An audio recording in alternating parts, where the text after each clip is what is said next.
Hi everyone, a very good evening, ladies and gentlemen.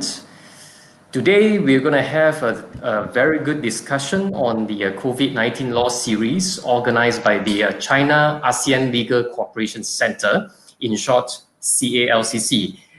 We are doing a series of seminars and sharing which includes the legal experts from around the world. Today, we will speak to a good friend of ours from Italy to basically to understand the regional legal landscape from the Italians' perspective. So I think those who just joined us, welcome to this live. And perhaps we'll wait for another few minutes for more friends to join us. If you are looking at this live currently, I think please share it. Please share it on your profile, your page, so that more and more people will join us shortly. So at this moment, I think the participants are joining in. So perhaps we wait for a few minutes for more people to join in before we actually start officially. Hello, so for those who join us, welcome. We're just about to start. We will wait for a few minutes for people to join us. Then we will actually kick off with this discussion today.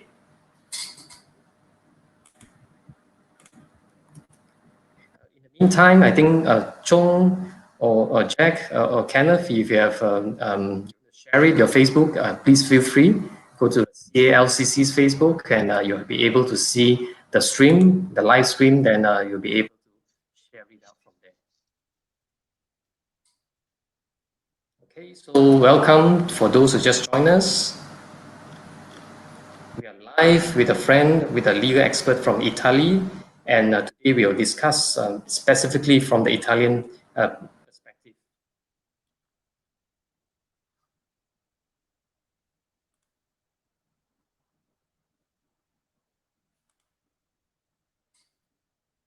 All right, so we see more and more people joining us. We just wait for a few seconds, few minutes for people to join us. I am having some issue hearing you. Okay. Can you hear me, Jack? You can hear me? Now, yes. Now, yes. Okay, that's fine. We are just waiting. I think we are perhaps another 1 more minute. Then we will kickstart with the discussion today. All right. And in the meantime, where is Kenneth? Okay, we'll pick him up as when he joins again.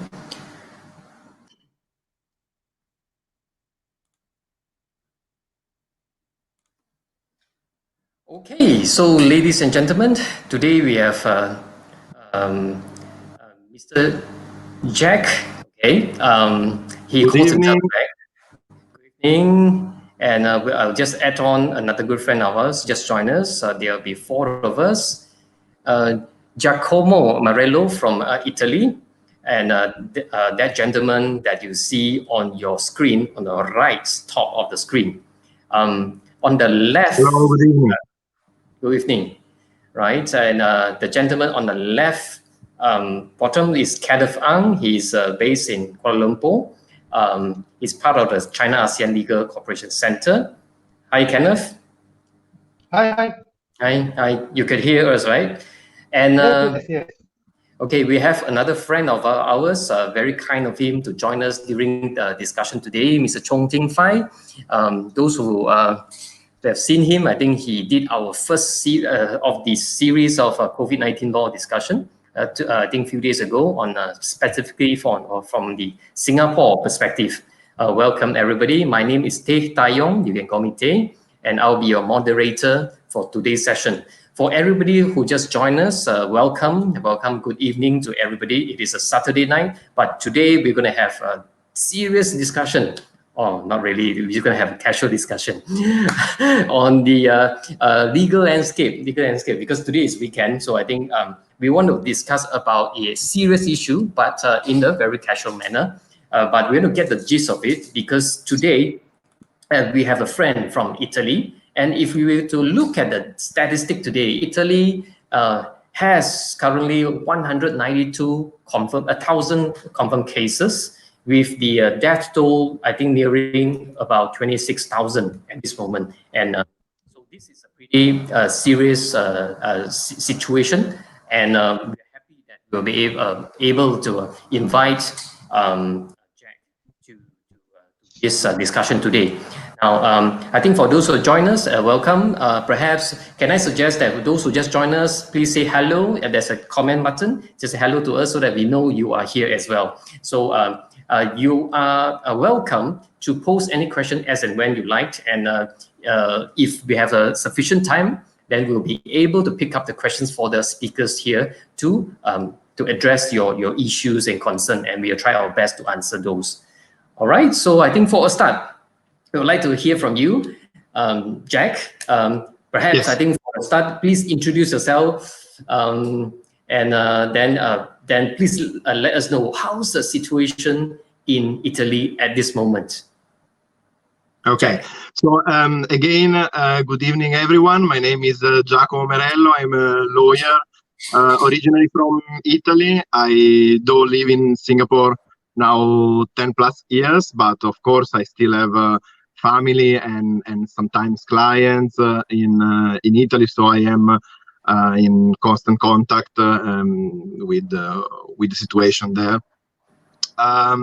So the situation currently, it's not the best, obviously, but that's something that I don't need to tell you. But luckily, it has been improving. So the strict lockdown that was put in place by the Italian government is somehow working, and the number of new infections has been going down, and especially, which is more positive, even the number of deaths has been decreasing at a brisk pace, even if not still as everybody would hope. In fact, the situation has been improving so much, given the starting point, which is completely different than what we experienced in Asia and in Southeast Asia. So, given the starting point, which was very dramatic, the situation improved so much that they are now actually planning to slowly reopen several different business categories in different times. We are saying maybe 27th of April, we are saying 4th of May is the big date, and so on. But the reopening part, we are not going to enter that discussion tonight, because everything is still very fluid, and it's at the gossip level, probably going to be released on Sunday, and there are many theories, so we are going to leave it that part. Yeah. So how long was it since the lockdown in Italy? Well, it's now basically about 2 months, and they were 2 months that people really felt. I mean, especially with the coming of spring. With sun outside, blue skies, people really had difficulties. Plus, you have to understand it's a big country, divided on a long. It's extended long country, say, similar to Japan in a certain way of configuration. And especially in the south, where it's warmer, people have more difficulty adjusting.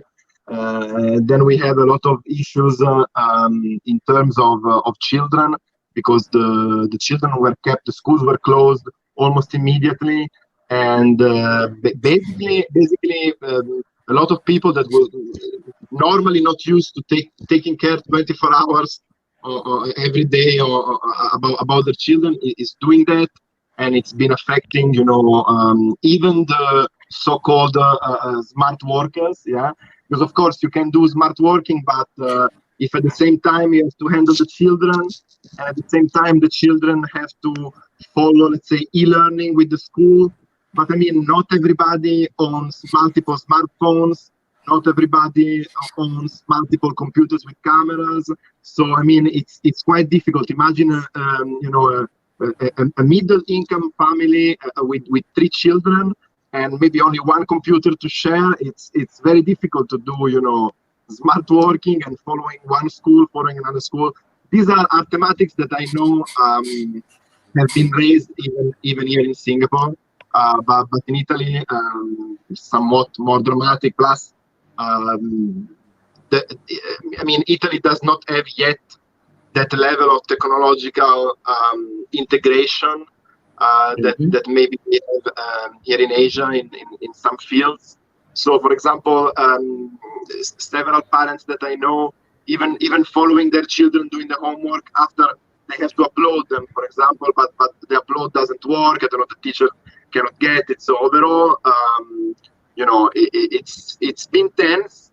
But I think the response of the people surprised even themselves, because they did respond with dignity, and overall, they endured. But now they really hope on some relaxation of the strict terms so far imposed. I am not so sure how that will go, and I will not go into further comment on that. Jack, I have a question for you.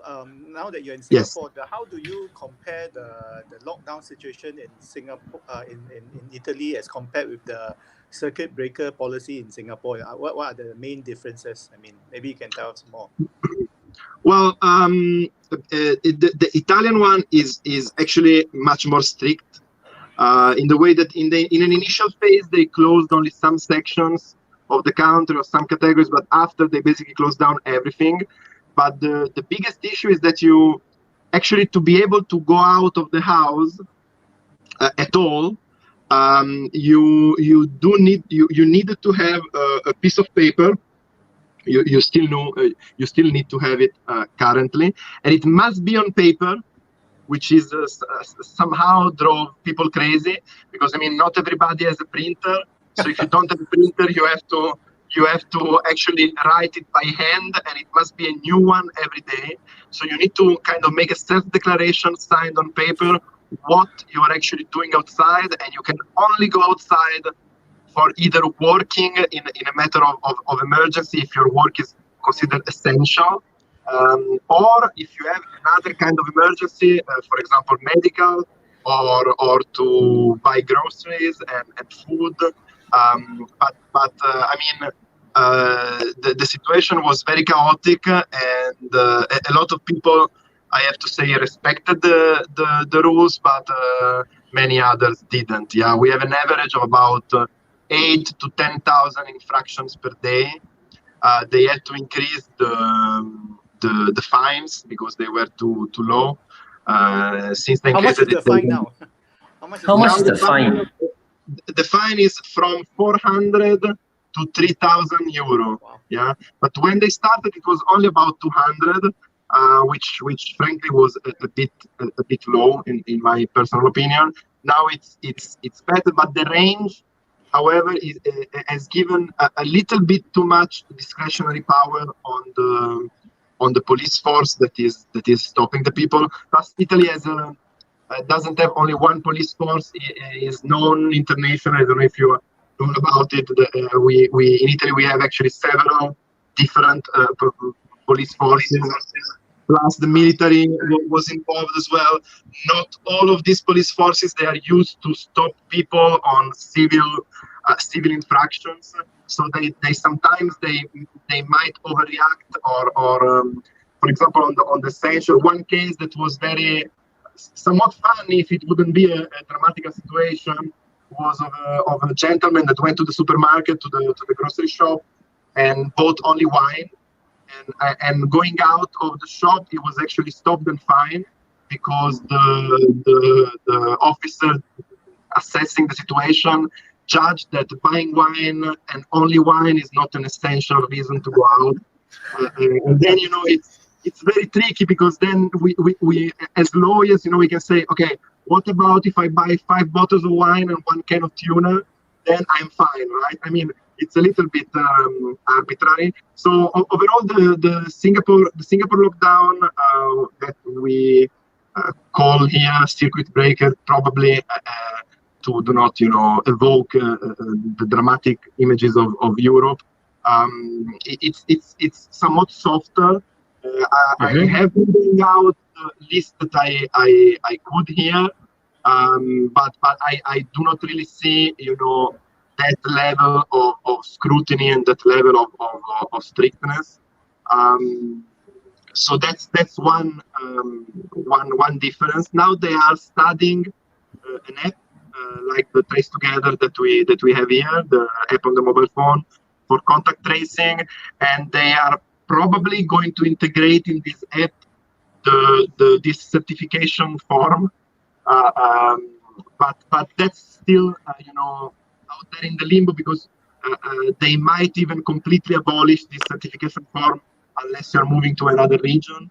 Yeah, so this the main difference is the level of strictness and inquiry on the reasons why you go out, and this frankly a really unpractical burden of every day that you need to go out writing this piece of paper on physical paper. Yeah. Jack, I have a question. I mean, I think there's a very different view with regard to requirement for masking. We heard that even in US you could get into trouble and people may beat you up for wearing a mask.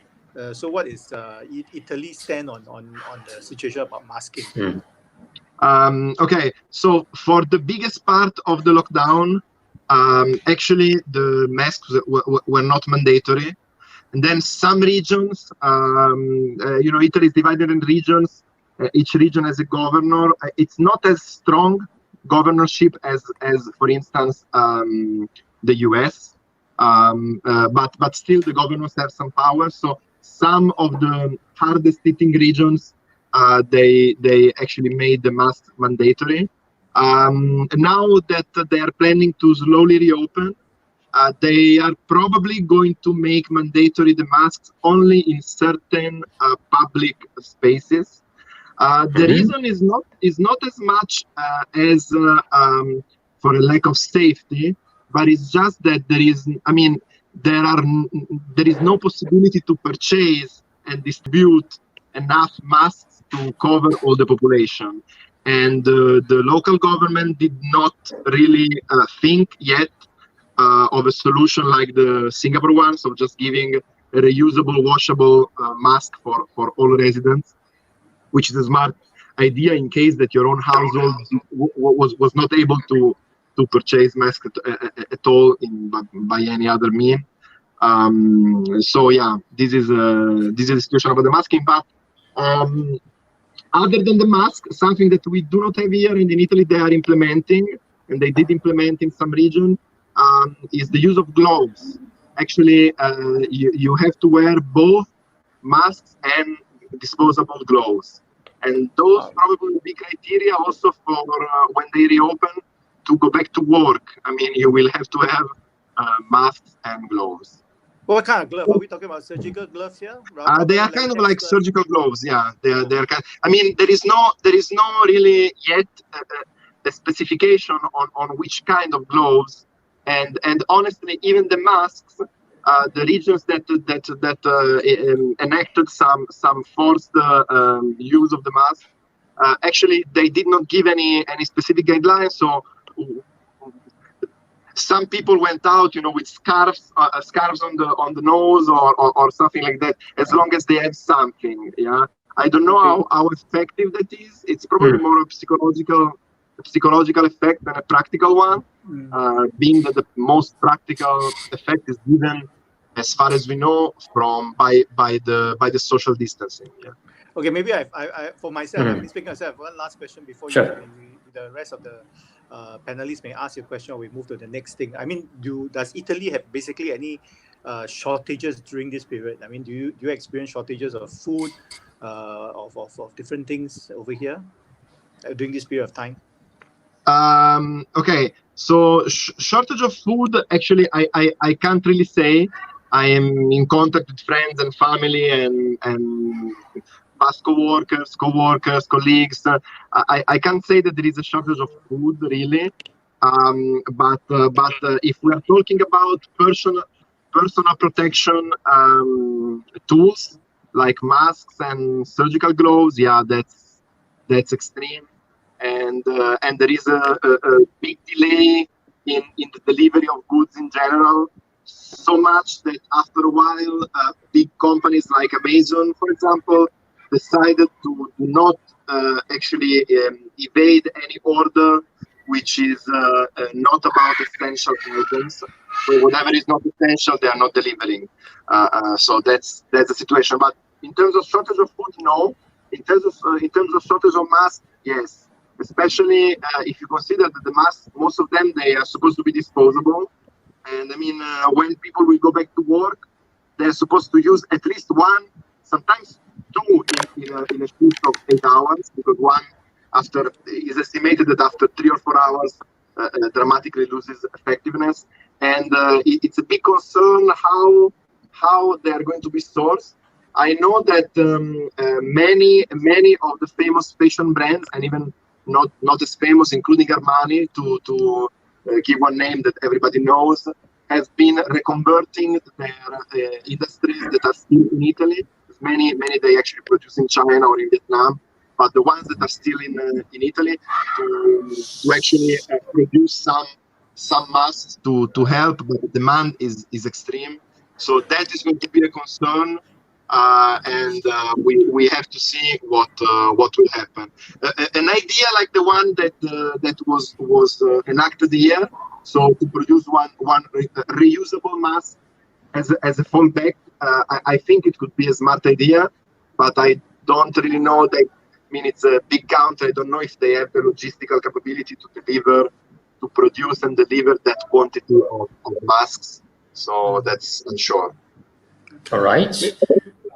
Yeah, maybe Yeah, I just want to. Yeah, I like to. Sorry, for friends who have questions for Jack, feel free to actually type it in, because normally in our part of the world, we are not very familiar with what's happening on the other side of the earth. So I think that if, especially for you, a business concern over in Italy, I think now is a chance to ask questions and get the answers you want. Sorry.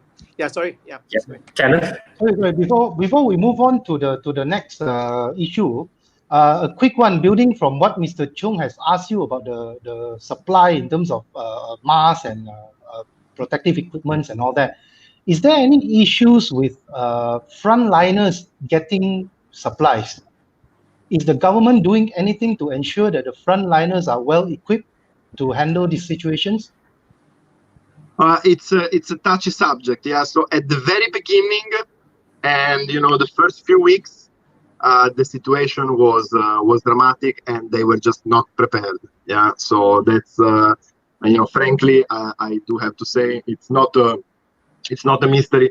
We had a case which is pretty dramatic of a doctor who started treating patients for the COVID, and sadly he got sick himself, and eventually unfortunately he passed.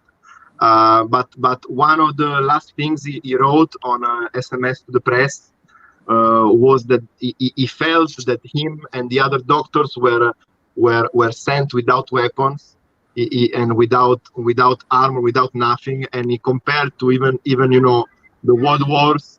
Even in the world wars, he said the lowest rank and file soldier had helmets, and we were sent to battle without masks. Yeah, and unfortunately he passed, and with him there are now like over 100, I think 120 medical professionals that died out of the COVID during their duty and their help for other people. So yeah, that's definitely an issue. But now, together with the lower cases, and together with the fact that both the regions and the central government, they managed to strike deals with producers of masks. The situation, at least in the hospitals, is better.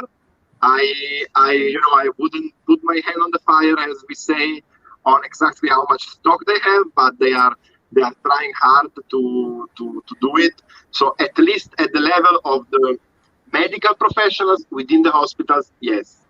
When we are talking about the officers on duty in general, For example, the police forces, I know that it's still severely lacking, and that's a problem because they are also on the front line controlling people that might be infected, and they can become carriers for some reason. So yeah, that's the situation right now. Yeah, I think the protection for the frontliners is very, very important. It's the same situation here where I think Kenneth also assisted under the umbrella of the CALCC. We have actually done a donation, and actually we have done the deliver the donated PPE, the protection equipments, personal protection equipments, for example, the mask and also the gowns, isolation gowns to the hospitals. I think this is so important. Now, I'd like to ask Jack about the impact of this COVID-19 to the businesses in Italy. So far, what have you seen, or any clients that you're working with, or any friends that they're in the business, and what kind of situation they are facing now in terms of businesses? Okay, so of course there is a generalized, basically total standstill on most industries, with the strongest hit being obviously, as here and everywhere, tourism and restaurants and food and beverage in general. But even industries of many kind are now severely impacted. But other than what is generically available as an information online, I can give you some insight from clients that, for example, I have here or in Asia, which are Italian and still work a lot with Italy, or have stock in Italy, industries in Italy, and so on. Basically, the biggest issue is that maybe the clients in some way, many of them, they cannot pay. Yeah, they don't have the liquidity. So this spurned after a series of solutions that we can see later on, if you want, on a more technical side. But yes, there are at in almost any industry, from real estate, both commercial and residential, and both in terms of tenancy and obviously in purchase and sale. There have been disruptions, I have to say, significant, almost to a total standstill, and even industries that kept open. I mean, they are working on very low liquidity, and they're working on the promise that the clients will pay them, or sorry, many are instituting some form of self-made lending, in which the clients can pay, can repay what they owe, maybe after 6 months or after 1 year, interest free or something like this. Because overall, the government answer on these aspects, I have to say, has been underwhelming. I mean, just to make you an example, shop owners who are paying rent, the only support so far, real support so far, that the government offered them is a 60% of their rent of March in the form of next year's tax credit. But the thing is, most of these shop owners, they will not have a profit to tax next year. Yeah, whether they'll be around next year, right? That's the question. Or whether they will be even around. So the response there was frankly underwhelming. So in terms of support of this kind, there is still a lot to do. Other things have been done. For example, there was a one-time payment of €600 for professionals, for self-employed. It created somewhat of a chaotic situation, because the requests were many more, over 2 million. They were many more than the government expected all at the same time. The computer systems of the government, of the entity that follows it, which is similar to the CPF board here, the IMPS. Jack, do you need a drink, Jack? Well, I need to drink, but not water. We will take a sip of water before you carry on. No, it's fine. It's fine. So yeah, the response so far not that great. Yeah, but the impact. So you're saying that 600 euro to be given by the government. Is it on a monthly basis or? No, it was one time. For the moment, it was one time. They are considering doing something else, but for the moment, it was one time. In terms of other help to sustain the impacted businesses, well, they basically recurred to what we call, with the Italian wording, cassa integrazione. Basically, it's a fund. It's a government fund in which you can put your own employees that you cannot pay, and they are entitled to get a certain percentage of their salary, but they stay at home, they don't work. That's good, but unfortunately, the actual liquidity time for those employees to receive the money from the government, the lead time is actually from 30 to 90 days. Yeah. So in most cases, it's 60 to 90 days, and the employers cannot front the money for them and then get it back. So unfortunately, there are a lot of families that are in this situation, and they will not really see any money until maybe next month or something. Yeah. So that's currently the situation. I see. Now, from the company's point of view, what's the legal standing? What's the law to say that do you still need to pay your employees full pay, or can you actually do a pay cut, or could you actually do a deduction of the annual leave during this period of lockdown? No. The only thing that you can do is recur to this fund that I mentioned now. That's basically what you can do. You don't pay the salary anymore to your employees. The government will pay it, but at a reduced rate, and they will receive their salaries probably 60 to sometimes 90 days later. And other than that, what the businesses are doing, some are, well, those who can, they are doing smart working, as everybody else in the world. Those who cannot, and they, for some reason, one reason or another, they cannot recur to the fund, they simply put the employees on leave. The ones that have matured days of paid leave, on paid leave, the ones that don't or didn't on unpaid leave. Yeah. So the situation not that great on that front. I see. So it's already happening where they are not being paid by the company and the government has stepped in. Yeah, well, yeah, it's not exactly like that, because it requires an input from the employer to put the employees in the fund. But yes, you can say that there is this is a system that has been in place since a long time, used for other reasons, normally for bigger corporations like Fiat, like Alitalia, that always struggled, but was social importance in conserving the jobs was high, and they just now extended the system.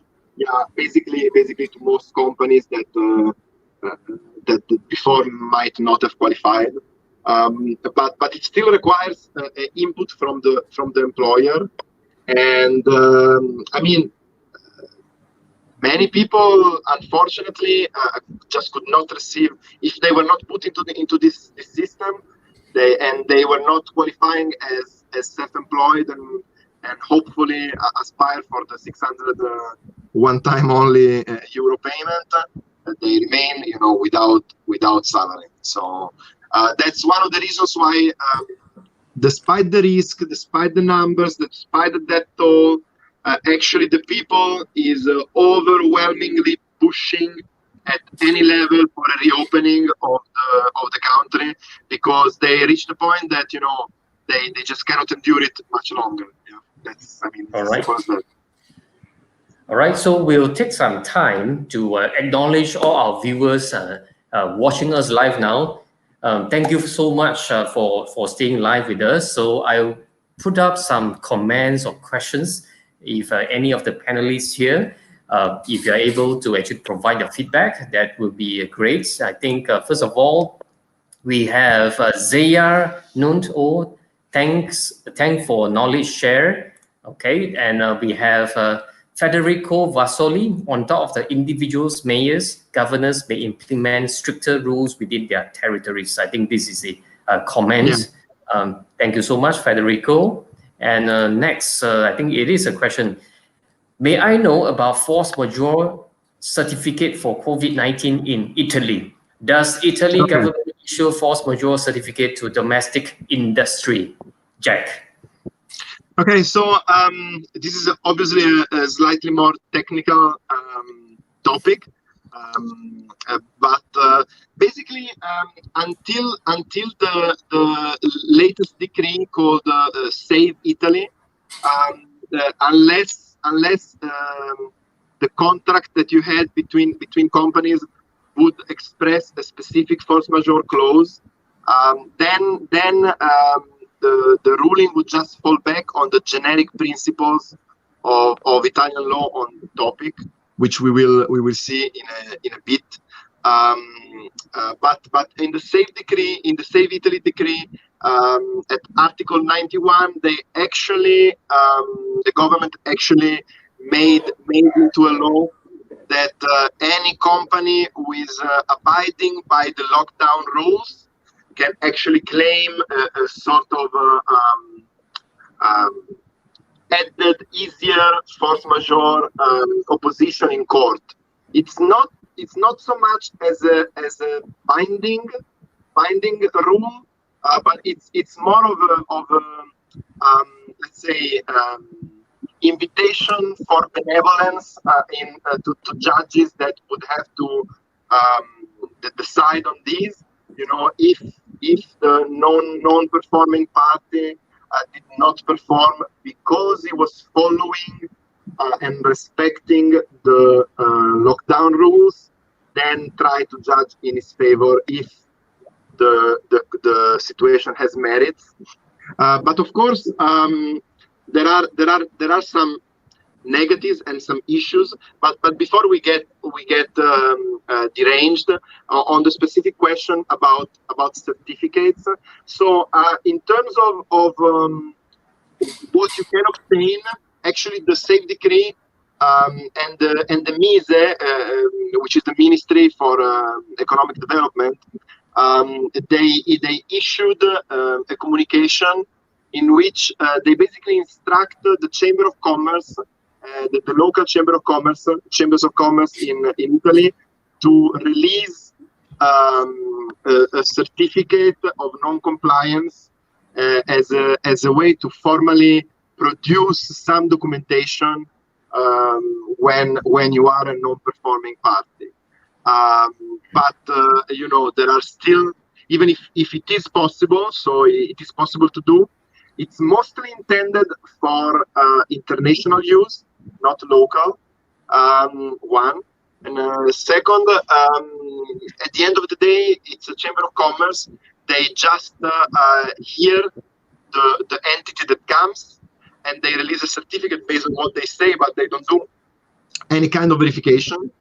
And then the most important point is that this covers only the factum principis, which means only the non-performance caused by following the lockdown rules.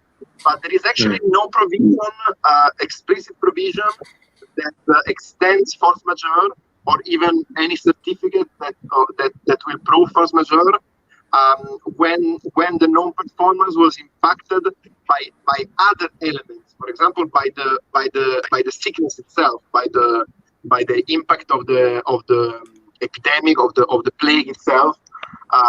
That's not yet ruled, So basically, what's currently explicitly favored and for which you can obtain certificates from the Chambers of Commerce are actually the non-compliance or non-performance based on strict observation of the lockdown rules. Everything else, it's basically demanded to either the force majeure clause of the contract you entered, or if there isn't, or it's not adequate, general principles of Italian law, which we might discuss later if I'm not mistaken. Yeah. So at this moment, the Italian government, have you enacted any COVID-19 law? For example, like the one that you see in Singapore, a COVID-19 Act, and at this moment, is there such a law, or if there is, and what is the structure, the impact or implication of the new law? Well, the Italian system is somewhat different. So because for a law to be passed, generally speaking, the process is quite long. For emergency situations, even if sometimes gets abused, even for non-emergency situations, but actually the president of the prime minister, also the president of the republic, but the prime minister can actually issue decrees which have the validity of laws, but they need to be converted by parliament in law within a certain time for after to be permanently effective. But for the moment, they are fully effective, and basically any of the lockdowns, any of the measures that we have been speaking about so far, they were all done by decree. Yes. The very first one actually had some elements of inconstitutionality, so they immediately, after the next day or after a couple of days, they immediately overwrote it with a new one, and they issued several ones. The most comprehensive one being the one I mentioned, the Save Italy one. And with each of these decrees, other than the lockdown rules, they set out the use of the fund, the budget that they are going to set aside for help or for purchase of protection and so on. So there is not really a parliament issued really negotiated comprehensive law, but there are a series of decrees which one is expected to come this Sunday to Monday. Sometimes there. Sometimes they override the previous one. Sometimes not.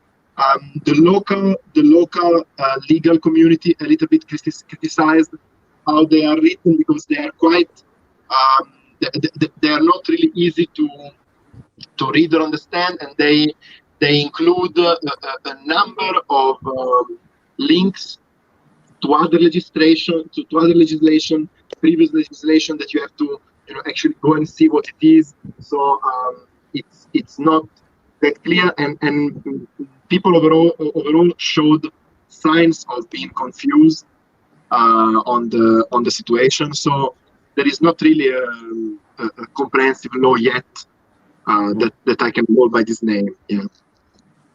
Right. So we are taking another question from the audience. I think this is a very good question to understand from your perspective. This anti-Asian sentiment has been observed in a few countries in the West. How does it go in Italy? So what's your view on this?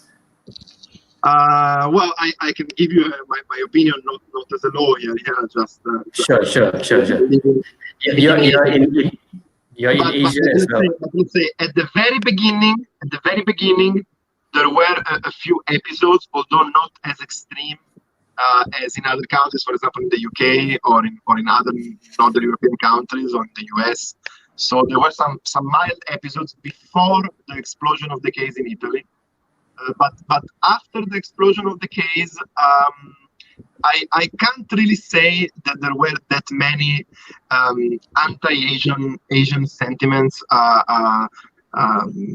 for many reasons. First of all, Italy has some pretty big communities of Chinese local Italians, which are sons and daughters of emigrated. There are actually several Chinatowns, and they are overall pretty well integrated, let's say.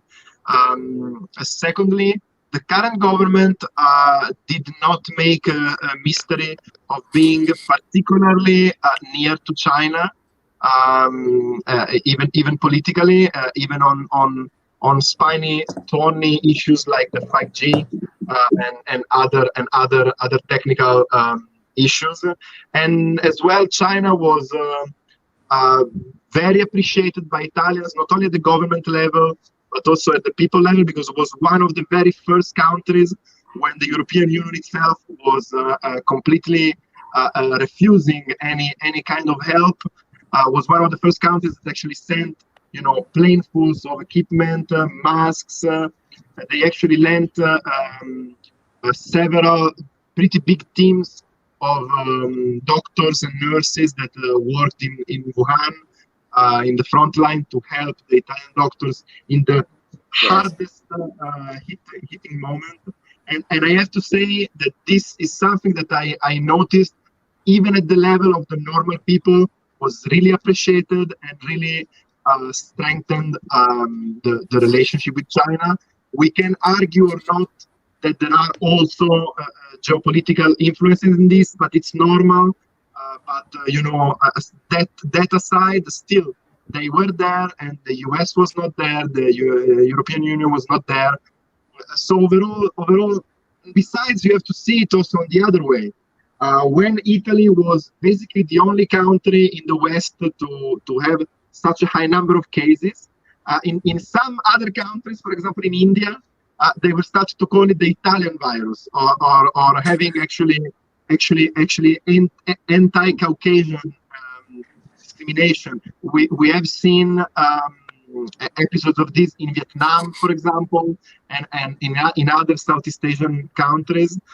So I mean, I just think it's not really about anti-Asian or anti-Caucasian.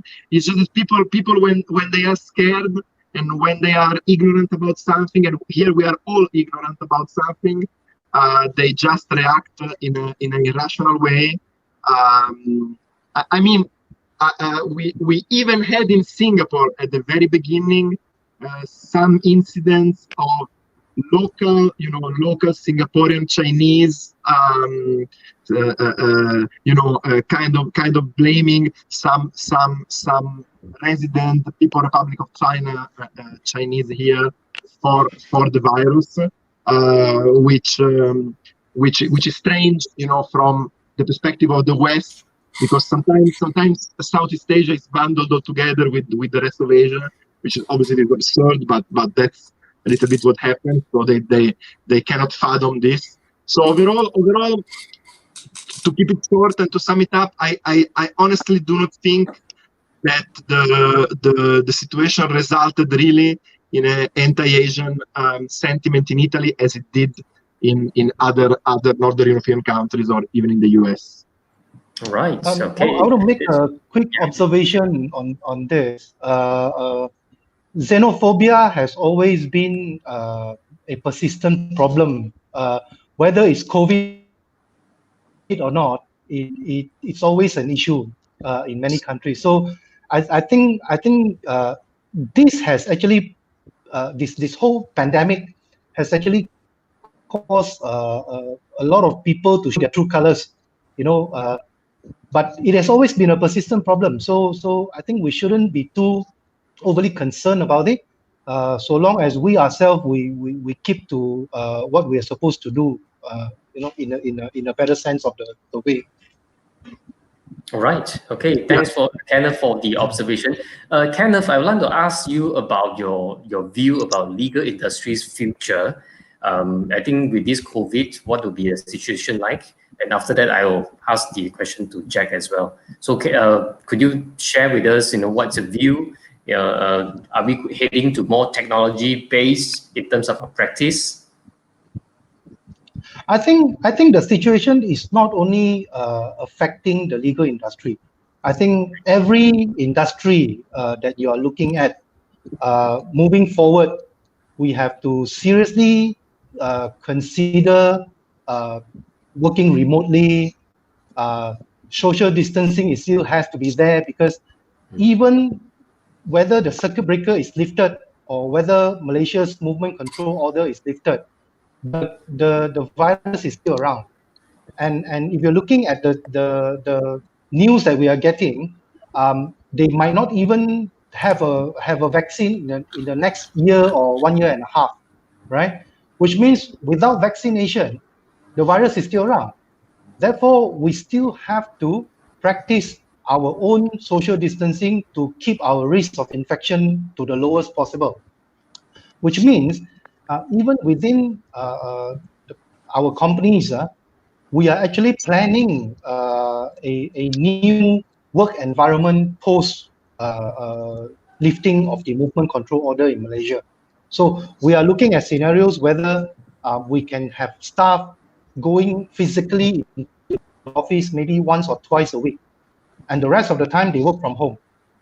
And to do that, we will have to come up with the infrastructure, with the proper system, with a proper scheme, the proper compensation.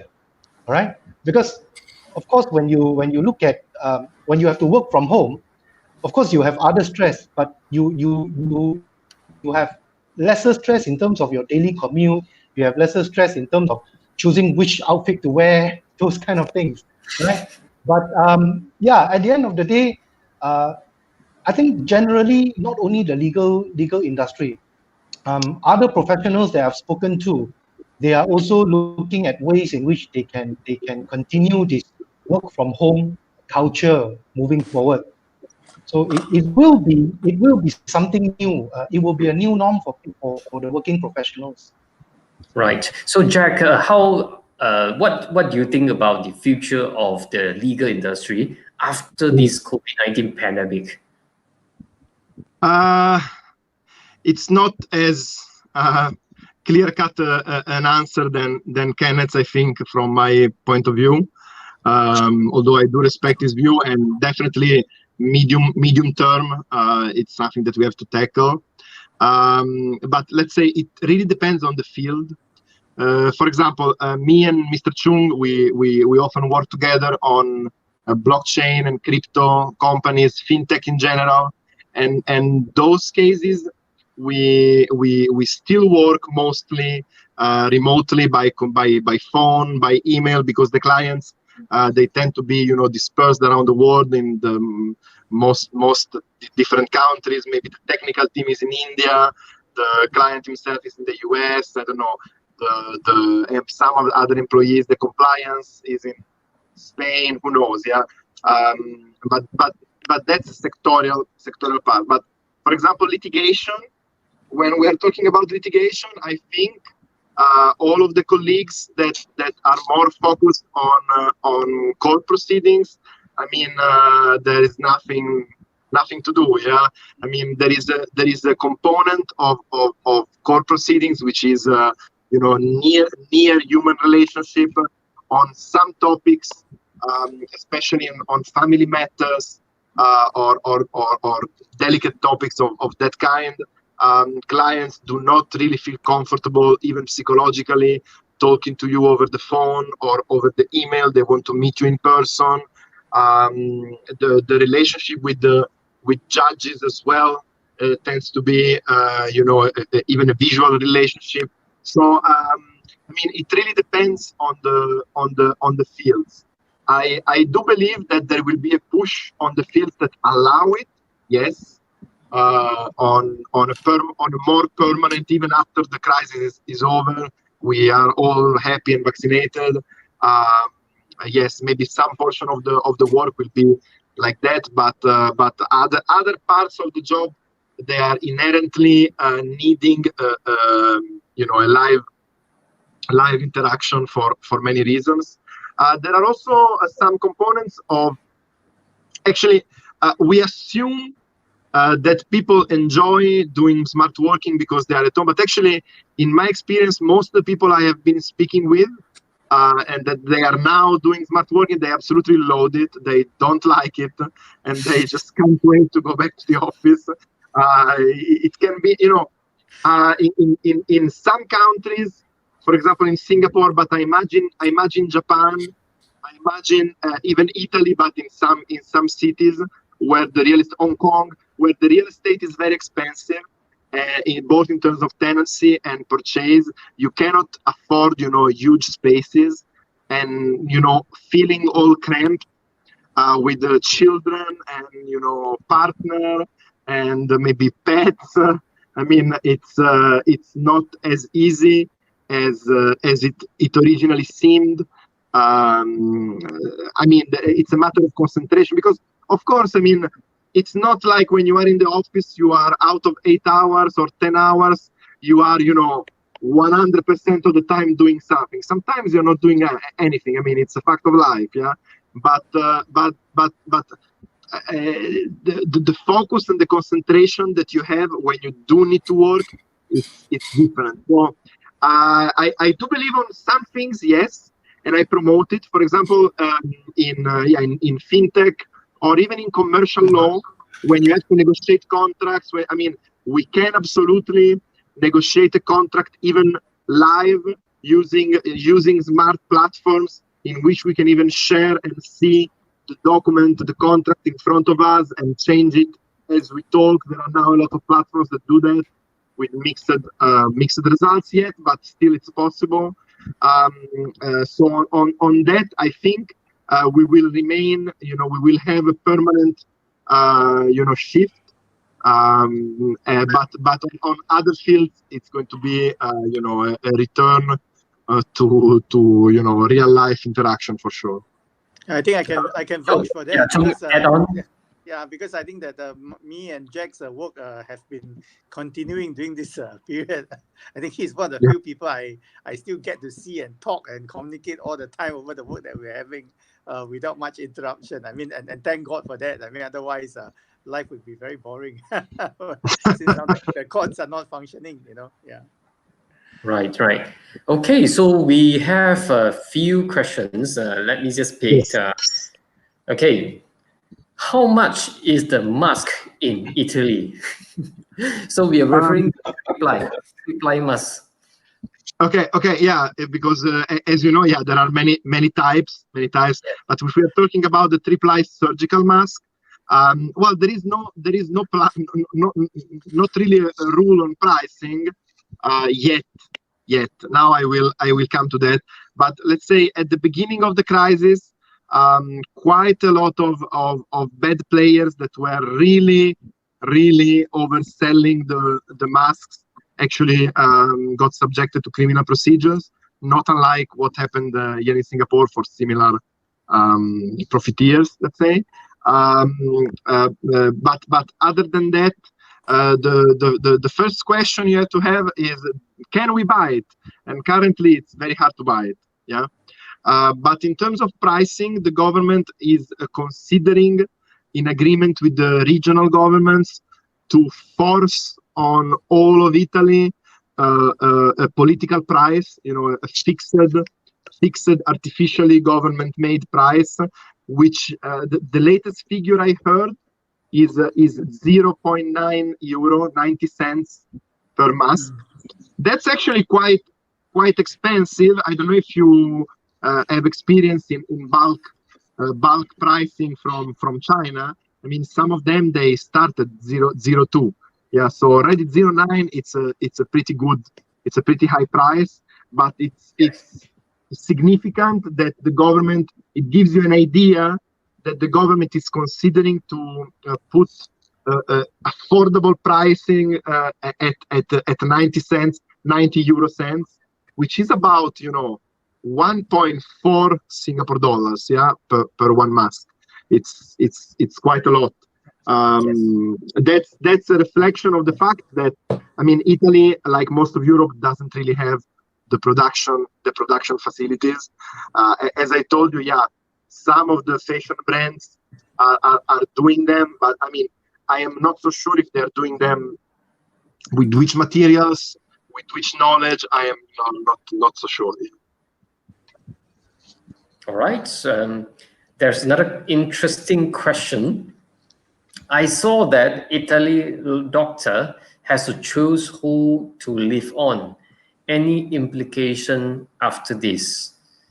Okay, so if we're talking about triage, yeah, so triage it's actually fundamental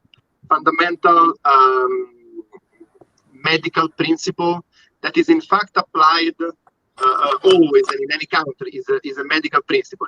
If there is a car crash, for example, and only one victim, if it's unresponsive, everything is done to save his life and restart his heart. But let's say if there is a car crash involving a bus and 100 people are injured and 30 are unresponsive, actually the unresponsive they get triaged and nobody will not really try to revive them, even if they were one by one they would try. Yeah, so it's in general it's a medical principle. That being said, there is no official proof and no official admission by the doctors or the regional governors or the government that any of this kind of triage was done. We are only talking at the gossip level. Some say yes, some say no. Some they just said it's not as much as triage, but just that the patient was so old and in such a condition that it was not physically possible to intubate him in the ventilator tubes. So in those cases, sadly, some of them they were just given palliative cure in form of morphine derivatives and just let them go. But still, the legal implications are big in general, and not only in Italy, because the thing is, all of the doctors they are trying their best to apply their knowledge without really a protocol approved by the WHO or the local in Italy it's the ISS, the local drug and health regulator. I mean they are trying, but sometimes they give drugs which are not made for that illness, but for something else on a compassionate case, and there is a concern that some patients might die or might have died, and in the future, the family, maybe irrationally or maybe not, I don't know, would actually try to sue the doctors that they feel responsible, even if they were doing just their job. So the Doctors Association and Doctors Order, the medical order in Italy has been calling, with stronger and stronger voice for the government to provide some legal shield from civil litigation on this case. And they have been threatening otherwise to shift towards defensive medicine, that is the way that, especially in the US, sometimes doctors treat the patients not in their really best interest, but in the interest of protecting the hospital of themselves from litigation. Nobody really wants that because it's scientifically proven to be an inefficient way to treat patients, but it is a concern, and the government still did not give any adequate response to that. Yeah. Oh, okay. So there's another question, which is I think final question for today's session. Those above 65 in Italy, can they go for medical treatment for COVID? Okay, well, let's go back to the beginning of this session. Yeah, we were talking about the numbers, of people, of positives. You have to understand the positives that you see from the Italian statistics, as high as they are estimated to be just a fraction of the actual number of positive, which is estimated 5 to 10 times that number at least. Yeah, some studies they say that there might have been up to 6 million, so about 10% the Italian population at large of positive cases, but most of them being mild. So the question about medical treatment is not as much about age, but is about the severity of the symptoms. So if the symptoms are not severe, and I mean severe means that you are passing out. I mean, they must be like really severe. They do not even test you. They will just tell you over the phone, most likely you have the COVID. We are not going to test you. Just stay home, isolate yourself, and if the symptoms don't get worse, just stay home and you will weather it. Yeah.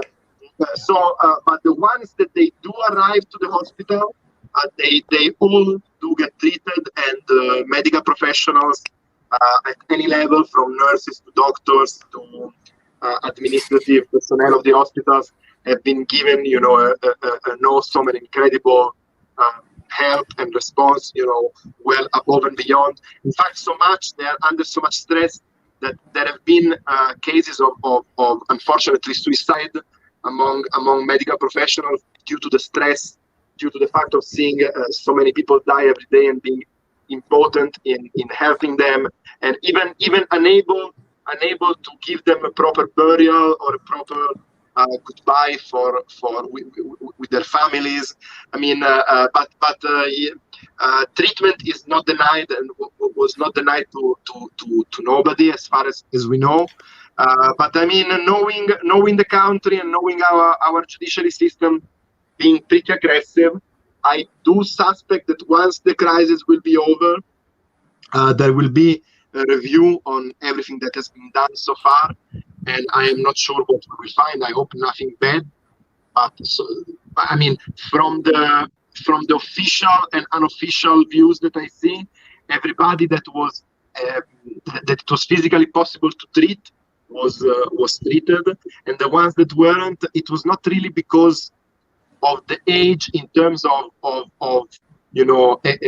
eugenics. It was more about maybe that person at that age and in his condition is not actually able to weather the treatment. And because one of the tenets to the medical practice is to do not harm.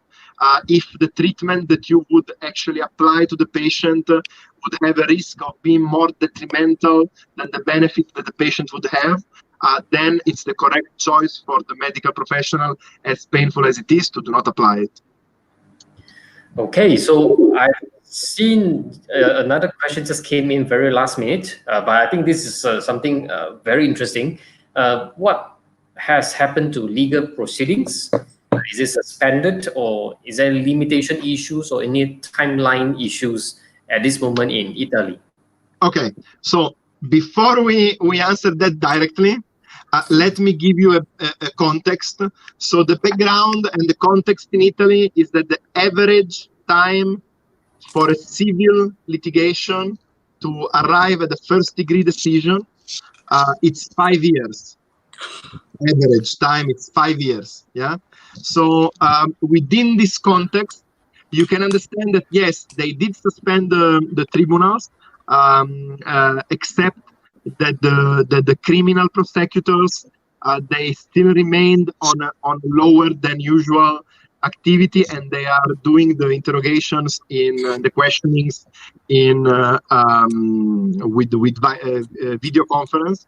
But the civil courts, they have been closed.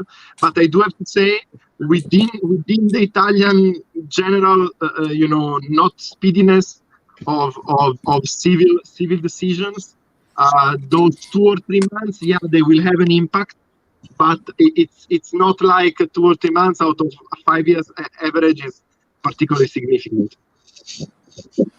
Okay, so we have, I think, addressed all the issues. So I think I would like Kenneth perhaps to give a concluding remarks of the discussion today for yourself. Maybe Kenneth, start first. Yeah, I think today's session gives us a very different perspective, because we have been doing Asia all this while. So today we are finally hearing from someone who comes from a country that is very badly affected by the pandemic. So this has surely helped us to understand more about, especially how the Italian government is coping, how the people there are actually reacting. And I don't know whether you, Jack, whether you consider yourself to be lucky to be here in Singapore or not back in Italy. I mean, Singapore is pretty bad. it's a difficult question. Yeah, don't make me answer. Yeah. So, Not yeah, but, not on. We'll take No, this I am. answer No, question okay. offline. It's as sad as it is. Yeah, of course, I am grateful that my wife and my children, who are not Italian, are based here, and that in this moment I am here. I definitely, with its shortcomings, as in any other countries, Singapore reacted in a much better and faster way. But I cannot also fault completely the Italian government. They're doing the best they can, working on a shoestring, with what they have, with the knowledge they have, and without actually having any experience in any of this. I mean, in Southeast Asia and in Asia, we had the SARS, we had other pandemics. In Europe, this never touched them. On one side, this is going to be helpful for the future, but on the other side, when you are impacted right now, you don't really care that it's going to be helpful in the future. Yeah, you worry about the here and now. Yeah, but yes, as much as I do love my country of origin, yeah, and I cannot fault really the government, and I am proud of the reaction of Italians. Yeah, I have to say that I'm probably happier that I was here throughout this period. Just parting word before we pass it to Mr. Chung. I just hope that all of us stay safe, all the panelists, all our audience, please stay safe and follow whatever your government is saying, and try not to jump on whatever restriction that the government has put upon us. It is us that can make the difference. That is the very important thing. Mr. Chung? All right. Mr. Chung?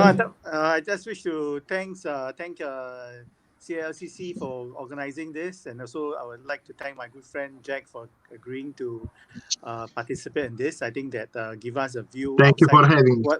What we normally have only in Singapore and Malaysia. It's always good to know what's happening on the outside world, so that to know whether we are actually worse off or we are actually quite fortunate actually. Yeah. All right, thank you, Mr. Chung. Now, Jack, what perhaps a few concluding remarks from yourself? Yeah, actually, well, first of all, thank you for having me, and I'm happy that you could have, and our listeners and viewers could have, a different perspective, which I try to keep, as honest and maybe a trait brutal as I could, but the situation I think warrants it. I do concur with Kenneth a lot. Please, everybody who is listening and viewing, try not to, try to follow the spirit of the rules, not just the pure letter. I mean, even in Singapore, which I thought is a country of good and law-abiding citizens, I mean, I see a lot of people that are really trying their best to stretch the interpretation of the relatively lax circuit breaker rules. I mean, try to remember what is the spirit of what we are doing, and not just the letter of the law. Yeah, that's very important. Yeah. All right. So on behalf of the China ASEAN Legal Cooperation Center, CALCC, I'd like to thank the three panelists today. It has been a fantastic discussion and a lot of good sharing from Jack. Even though he's physically now in Singapore, I think he gives us a lot of insights, a lot of discussion on the Italian perspective. And again, thanks to Mr. Chung, who's ever ready and is being so supportive of us. Thank you so much. We are very, very grateful. And to Kenneth, thank you so much. And I think a few weeks ago, we have embarked on the donation drive and donating the PPEs to the frontliners. I thought that was fantastic, and that is a very, very meaningful thing. All right. So again, thanks everybody, and thank you to the viewers who are watching us live from the beginning until now, and for all the questions that you have asked. Thank you so much. We appreciate it very much. So this is a series of legal discussions with the legal experts from around the world. Tomorrow, even though it's a Sunday, the show continues. The show continues, and we will have 2 sessions tomorrow. At 11 a.m., we have a good friend of ours from Qianhai, from China. I think he is the vice president of the legal association from Qianhai. So we'll be sharing us from their perspective. And I think 3 p.m. we have another session from a lawyer, a good friend of Mr. Chung as well, I think, from Shenzhen, China. So, but I think we did some testing today, and I think yesterday. If you don't see the live stream like what we're doing now during the China session, check us out on perhaps YouTube, because sometimes you find some issues of streaming live. If there's any issue, then find us on YouTube on CALCC. All right, so I think it has been a very good discussion, and I think with that, I will say that wish everybody to stay healthy and stay safe wherever you are, wherever you're watching. And thank you again, and goodbye. Thank you. Good evening. Thank you. Bye. Good evening. Bye. Okay.